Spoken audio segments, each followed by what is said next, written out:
ঘরদোর আমার সবসময় গুছিয়ে পরিষ্কার পরিচ্ছন্ন রাখতেই ভাল লাগে, কিন্তু কি বলো তো, এখন যেহেতু পেখম হওয়াতে আমি আর সেরকমভাবে গুছিয়ে উঠতে পারি না। তার জন্য যখন যেমন আমি রেখে দিই জামা কাপড়গুলো, তারপর যখন একটু সময় পাই তখন আবার গুছিয়ে নিই। এই যেমন ধরো না, আজকে একটু পেখম ঘুমাচ্ছিলো বলে, অনেক সময় না পেখম ঘুমালেও পেখম আমাকে তার পাশ থেকে উঠতে দেয় না, কিন্তু আজকে যেহেতু আমি উঠতে পেরেছি তাই জন্য আমি কী করলাম যে না, এখানটা অনেকক্ষণ ধরেই আমার নজর পড়ছিল বারবার। আসলে ওই যে বলে না, যার যেমন অভ্যাস, আমার না ঘর এলোমেলো রাখলে একদম ভালো লাগে না, কিন্তু এখন যেহেতু হয়ে ওঠে না, নিজেরও খারাপ লাগে, কিন্তু বাচ্চাটাও তো খুব ছোট, ওকেও তো সময় দিতে হবে বলো।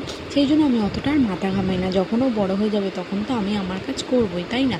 তো যাই হোক, এই দেখো কতগুলো নাইটি জমা হয়ে গেছিলো, নাইটি, চাদর প্লাস ওর বাবার জামাও। তো তার মধ্যে আবার পেখম উঠে গিয়েছিলো, পেখমকে আবার আমি কোনো মতে একটু ঘুম পাড়িয়ে তো তারপর আবার গোছালাম। তোমাদেরকে দেখাচ্ছি যে আমার গোছানো কমপ্লিট হয়ে গেছে।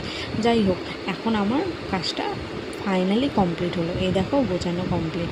তো চলো, আজকের মতো ব্লগটা এটুকুই, টাটা।